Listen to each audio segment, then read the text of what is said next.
एक काम करते हैं, पहले मैं आपसे ये पूछना चाहूँगा कि क्या कोई मुझे एटॉमिक और मॉलिक्यूलर मास के बारे में जितना जानता है बता। हाँ, एटॉमिक मास क्या होता है? किसी भी एक एटम का मास है। और मॉलिक्यूलर मास क्या होता है? किसी एक मॉलिक्यूल का मास, मॉलिक्यूलर मास। हेडिंग डालेंगे एटॉमिक और molecular mass. Atomic and molecular mass, इसको हम लोगों ने डिटेल में इंट्रोडक्शन पार्ट में पढ़ा था, याद है? मैंने एटम को तोड़ा था, मॉलिक्यूल को तोड़ा था, मैटर को तोड़ा था, फिर एटम को बनाया था, उसके अंदर इलेक्ट्रॉन प्रोटॉन न्यूट्रॉन भरे थे और फिर उससे एक एटम को वेट किया था, उसका एटॉमिक मास निकाला था, है ना? याद है किसी को ये बात? इंट्रोडक्शन हम लोगों ने किया था, ठीक? तो वहाँ से हम लोगों ने एटॉमिक मास निकालना सीखा था। यानी एटॉमिक मास का सिंपल मतलब होता है मास ऑफ वन एटम। तो एक बार यहाँ पे फिर से सीख लीजिए, अगर वहाँ पे याद ना हो तो atomic mass mass of one atom. एक एटम का मास एटॉमिक मास कहलाता है। Mass of one atom is called atomic mass. अब क्वेश्चन ये है कि एक एटम है तो उसके अंदर इलेक्ट्रॉन प्रोटॉन न्यूट्रॉन भी होंगे, तो आप सिंपली कह सकते हो कि number of electron proton neutron से हम लोग इलेक्ट्रॉन प्रोटॉन न्यूट्रॉन का मास टोटल कैलकुलेट करेंगे, ऐड कर देंगे तो किसी एक एटम का मास निकल आएगा, है ना? याद कीजिए, मैंने आपको बताया था ये मान लो एटम है, इसके अंदर ढेर सारे इलेक्ट्रॉन प्रोटॉन और न्यूट्रॉन होंगे और इन सबको आपस में ऐड किया जाए तो इसका मास क्या आ जाएगा? एटॉमिक। इसको अगर वेइंग मशीन पे डालेंगे तो इसका मास जो आएगा वो एटॉमिक मास होगा। और वो जो मास है वो किसका है? इलेक्ट्रॉन प्रोटॉन न्यूट्रॉन का है। और मैंने साथ में ये भी बताया था कि मास ऑफ इलेक्ट्रॉन कितना होता था बेटा? मास ऑफ इलेक्ट्रॉन होता है 0 AMU। अच्छा, मास ऑफ प्रोटॉन क्या होता है? This is equals to 1 AMU। और मास ऑफ न्यूट्रॉन क्या होता है? नहीं, वो भी 1 AMU। चार्ज नहीं पूछ रहा हूँ मैं, मास पूछ रहा हूँ। इलेक्ट्रॉन का मास 0 होता है, प्रोटॉन का मास 1 MU और न्यूट्रॉन का मास क्या होता है? 1 MU। अब इन सबको वापस से ऐड करके एक एलिमेंट X बनाया करते थे, याद होगा? उस X में मैं यहाँ पे Z लिखता था, यहाँ पे A लिखता था। ये क्या था? Mass number. और ये क्या था बेटा? एटॉमिक नंबर, यही ना? ठीक है, तो एटॉमिक नंबर क्या होता था? नंबर ऑफ प्रोटॉन के इक्वल। और मास नंबर क्या होता था? प्रोटॉन प्लस न्यूट्रॉन के इक्वल। याद आ गया? ओके। इस तरीके से हम लोग एटम का मास निकाला करते थे। और उस एटम का जो मास होता था वो यूनिट जो होता था उसका क्या है? AMU। ठीक है, यूनिट ऑफ एटॉमिक मास क्या होता है? AMU। AMU का फुल फॉर्म क्या था बेटा? AMU का जो फुल फॉर्म था वो था एटॉमिक मास यूनिट, यही ना? अब इस तरीके से मैंने आपको बताया कि इसे, जैसे मान लो एक एलिमेंट है X, तो उस एलिमेंट X का जो मास होगा उसका एटॉमिक मास होगा, वो क्या होता है? एटॉमिक मास कैलकुलेट करने के लिए हम लोग बोलते थे ये जो मास नंबर है A, इसी को 1 AMU से मल्टीप्लाई कर दो। ये तो क्या करते थे? अच्छा, अगर मैंने कार्बन का बोला तो कार्बन 612 होता है, तो इसका जो मास हो जाएगा वो किसके क्या हो जाएगा? 12 AMU। ये इसका एटॉमिक मास हो गया, यही हुआ ना? ठीक है, लेकिन एक क्वेश्चन है बेटा अभी भी दिमाग में जो समझ में थोड़ा सा नहीं आ रहा है। होता क्या है कि नेचर में कार्बन कई फॉर्म में एग्जिस्ट करते हैं, जिसे हम आइसोटोप्स बोलते हैं। क्या बोलेंगे? आइसोटोप्स। आगे आपको अगले चैप्टर में आइसोटोप्स के बारे में डिटेल में समझाऊंगा। फिलहाल के लिए आइसोटोप का मतलब होता है एक ऐसे एलिमेंट जिसमें नंबर ऑफ प्रोटॉन्स सेम हो। तो सेम नंबर ऑफ प्रोटॉन अगर किसी में है तो समझ लेना वो आइसोटोप। तो हमारे पास मान लो कार्बन के 3 आइसोटोप्स है। कौन कौन सा? 6C12 and 6C13 and 6C14। ये कार्बन के 3 आइसोटोप्स हैं। अच्छा, ये जो आइसोटोप है इसमें जरा मुझे बता दो, इलेक्ट्रॉन प्रोटॉन न्यूट्रॉन, इसमें इलेक्ट्रॉन कितने होंगे? 6, प्रोटॉन भी 6 होंगे, न्यूट्रॉन कितने होंगे? 6। इसमें इलेक्ट्रॉन कितने हैं? 6, प्रोटॉन कितने हैं? 6, न्यूट्रॉन कितने हैं? 7। यहाँ पे 6, 6 और 8। तो हमने देखा कि प्रोटॉन, इलेक्ट्रॉन तो चलो छोड़ दो, कोई बात नहीं। अगर हमने देखा प्रोटॉन सेम है प्रोटॉन अगर किसी में सेम है तो वो सब क्या कहलाएंगे, आइसोटोप। तो ये सब क्या हो गए, आइसोटोप्स ऑफ कार्बन।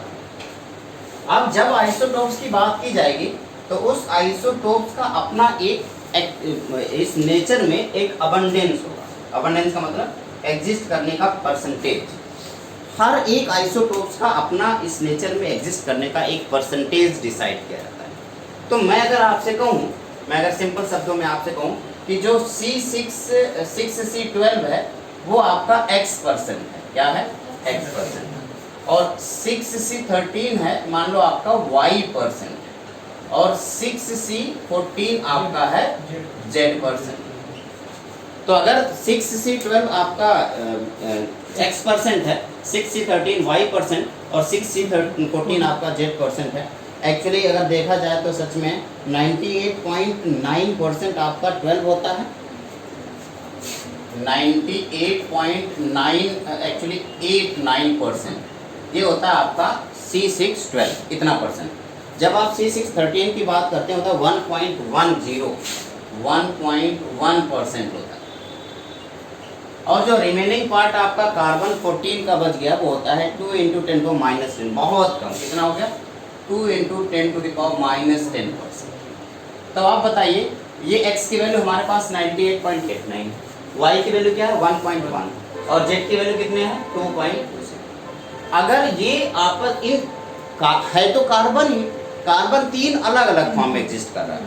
अगर मैं सिंपल पूछूं कि भैया एग्जैक्टली बता दो कि कार्बन का एटॉमिक मास कितना होगा, जबकि कार्बन तो 3 फॉर्म में एग्जिस्ट कर रहा है, तो हम लोग उसको सिंपल करेंगे। इस बार हम कार्बन जिसके आइसोटोप्स होते हैं उसका एटॉमिक मास नहीं होता बल्कि एवरेज एटॉमिक मास होता है, क्योंकि तीनों का अलग अलग होगा। तो हम तीनों का एवरेज ले लेते हैं। एवरेज कैसे लिया जाता है आपको पता है, कैसे बताओ? जितने भी परसेंटेज हैं आपके, ठीक है, तो आप जो भी परसेंटेज है, मान लो ये परसेंटेज, इस परसेंटेज को कैलकुलेट करो और उसको किससे मल्टीप्लाई कर दो, उसके मास नंबर से, और सबको आपस में ऐड कर लो। तो चलो इसका परसेंटेज अगर 98 है तो अबंडेंस कितना हो जाएगा 0.9888 होगा। इसका कितना हो जाएगा बेटा 0.011। इसका तो बहुत छोटा होगा, है ना, इसका तो बहुत ज़्यादा छोटा होगा। चलो कोई बात नहीं। अब अगर मैं आपसे कहूँ कि अगर इसको हम लेके चले तो आप कहेंगे कि सर इसको हम क्या करें, 1000 से डिवाइड कर लेंगे, 100 से डिवाइड कर लेंगे। 100 से डिवाइड करेंगे तो ऊपर जाएगा तो 2 × 10⁻12। अब जरा देखो ध्यान से, इसका एवरेज एटॉमिक मास निकालना है। एवरेज एटॉमिक मास, तो एवरेज एटॉमिक मास निकालने के लिए इसका एटॉमिक मास मल्टीप्लाइड बाय इसका अबंडेंस क्या हो जाएगा 12 मल्टीप्लाइड बाय 0.988 प्लस इसका 13 मल्टीप्लाइड बाय, बताओ बेटा कितना होगा 0.011, ठीक, प्लस समझ गए होंगे, plus 2 into 14 plus 14 into 2 into 10⁻−12। क्या ये बात समझ आ गई? कोई दिक्कत? क्या कोई दिक्कत है? अच्छा एक काम करते हैं, अब मैं आपसे ये पूछ रहा हूँ कि ये 3 पोर्शन आपको डिवाइड हो गया, मल्टीप्लाई किया, देखो 100 से डिवाइड का परसेंटेज था ना, परसेंटेज को हमने 100 से डिवाइड करके तब जाके 0.98 करते हैं, यहाँ कोई दिक्कत नहीं। इन सबको आपस में मल्टीप्लाई करो और मल्टीप्लाई करके जब आप ऐड करोगे तो आपकी जो एग्जैक्ट वैल्यू आएगी वो आ जाएगी 12.011 AM। ये जो वैल्यू आपकी आई है इसी को हम क्या बोलते हैं, एवरेज एटॉमिक मास। तो अगर एवरेज एटॉमिक मास कैलकुलेट करना है तो आपको क्या पता होना चाहिए, अबंडेंस कितना है। सर ये एवरेज का मतलब ये तो C12 फर्स्ट वाले में, इसमें फर्स्ट वाले कार्बन का है, ये फर्स्ट वाले कार्बन का आ गया, तो Z12 थोड़ी था 0.11 12 भाई तो इसका परसेंटेज भी देखो 98%, इसीलिए इसी की तरफ प्रोसीड होगी ना वैल्यू। कोई दिक्कत है किसी को? अच्छा अब एक क्वेश्चन और कर लेते हैं। अगर मैं आपसे एक क्वेश्चन पूछ, देखो क्लोरीन हमारे पास 2 फॉर्म में एग्जिस्ट करता है, क्लोरीन 1735 जिस, और एक होता है क्लोरीन 1737। ध्यान देना बेटा 37। क्लोरीन 1735 जो होता है वो 75% एग्जिस्ट करता है, जबकि क्लोरीन 1737 जो होता है वो 25% एग्जिस्ट करता है। मैं आपसे पूछना चाहता हूँ कि आप मुझे इसका एवरेज एटॉमिक मास कैलकुलेट करके बता दीजिए। क्या कोई कैलकुलेट कर सकता है? कैसे होगा? एवरेज एटॉमिक मास जो होगा इसका कैसे कैलकुलेट करेंगे बेटा बताओ? आप कहेंगे 35 मल्टीप्लाइड बाई 75 प्लस 35 75 पे यहाँ क्या लिख दूँ? 0.7 प्लस बताओ 37 मल्टीप्लाइड बाई 0.25। जरा एक काम करें, एक बार इसको कैलकुलेट करें और बताएं मुझे कितना आ रहा है। कर लिया कैलकुलेट? कितना आया? इसका आंसर आ गया 35.5। कोई दिक्कत है किसी को?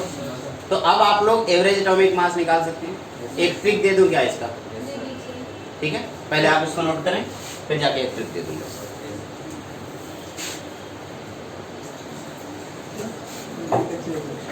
चलिए इस तरफ इरेज कर दूं ना।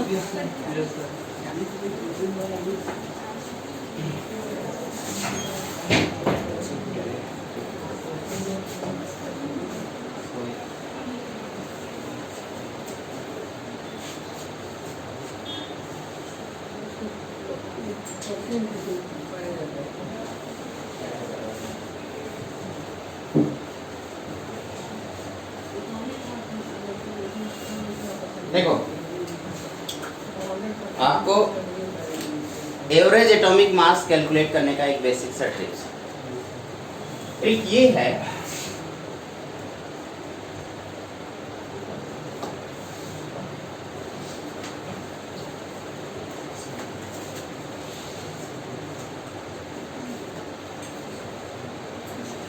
आपको ऑलरेडी एटॉमिक मास आपको पता है क्या होता है, एवरेज एटॉमिक मास भी आपको पता है क्या होता है। मैं एग्जांपल लेके क्लोरीन का चलूँ, तो आप जो कोई भी है आपके पास एग्जांपल है, मान लीजिए हमारे पास दो एलिमेंट है A और B,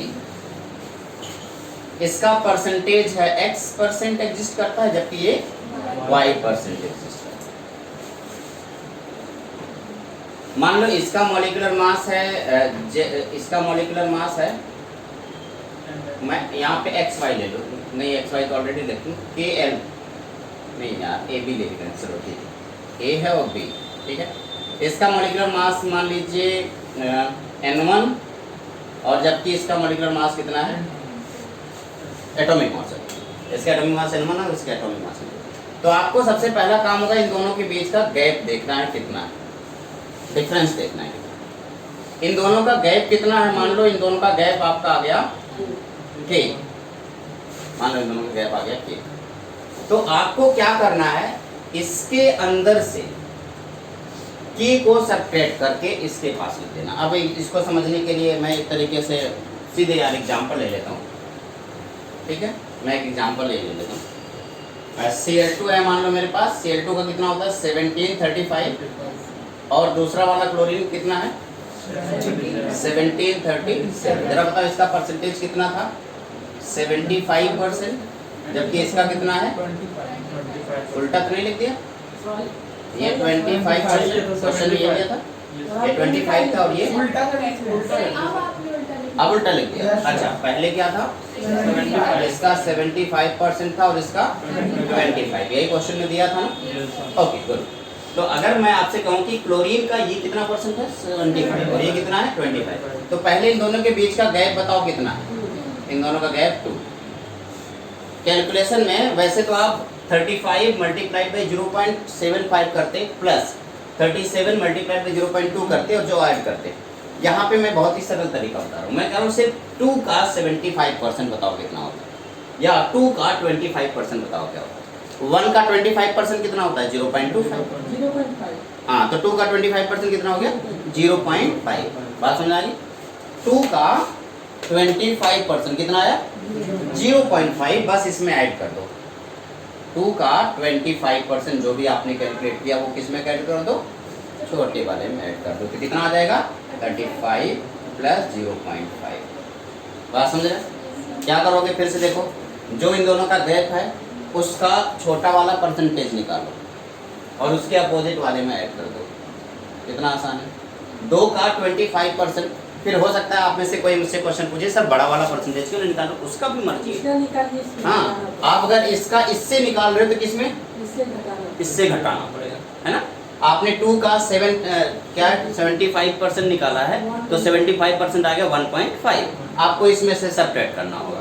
तो इसमें सब्ट्रैक्ट करने वाला आपको थोड़ा नहीं बताया, मैं सिर्फ कह रहा हूँ कि 2 का 25% कैलकुलेट करो और इसमें वाले में ऐड करो, ठीक है ना। 2 का 25% इसमें ऐड करना, ये आपका ट्रिक। इन दोनों के बीच के गैप लो, जो गैप आ गया उसका 25% कैलकुलेट करो, इसमें ऐड करो। ये सिर्फ क्लोरीन के लिए नहीं, कोई भी एलिमेंट इससे मिलेगा हर एक के लिए। क्वेश्चन बहुत सारे ऐसे पूछे जाएंगे, ए और बी है, दो ऐसे बोला जाएगा कि एक एलिमेंट मान लो ए है, उस ए का परसेंट अबंडेंस इतना है और उसका एक और एलिमेंट है बी, उसका अबंडेंस इतना है। इन दोनों के बीच का गैप निकालो और उस हिसाब से उनका एवरेज एटॉमिक मास कैलकुलेट कर सकते। तो आज के लेक्चर ये यहीं पे ख़त्म होता है, फिर आप लोगों से मुलाकात होगी। अभी सब मस्त एंजॉय करो, ठीक है। हाँ, एक और बात, क्योंकि चैप्टर ख़त्म हो चुका है तो आपको क्या करना है, कौन सा, एग्जाम्पलर प्रॉब्लम करने। एग्जाम्पलर प्रॉब्लम के लिए मैं आपको ऑलरेडी बता रखा है, ऐप है ये आपके पास, ऐप के प्रिपेयर सेक्शन में जाएंगे आपको एग्जाम्पलर प्रॉब्लम मिल जाएगा। उससे इस चैप्टर का एनसीईआरटी एग्जाम्पलर के लगभग 45 क्वेश्चन होंगे, उन सारे क्वेश्चंस को आप सॉल्व करेंगे। लेकिन सब करने की ज़रूरत आपको नहीं, आपको सिर्फ एक सिंगल ऑप्शन करेक्ट वाला क्वेश्चन सॉल्व करना, 20 से 25 क्वेश्चन, जिसमें ढेर सारे ऑप्शन करेक्ट हो रहे हैं उन क्वेश्चन को नहीं सॉल्व करना, वो तो जेई के लिए। मेडिकल वालों के लिए सिर्फ क्या है, सिंगल ऑप्शन, और मैच मैट्रिक्स वाला कॉलम होगा, मैच करने के लिए आप वो क्वेश्चन सॉल्व करें, ठीक है ना। Okay, bye bye.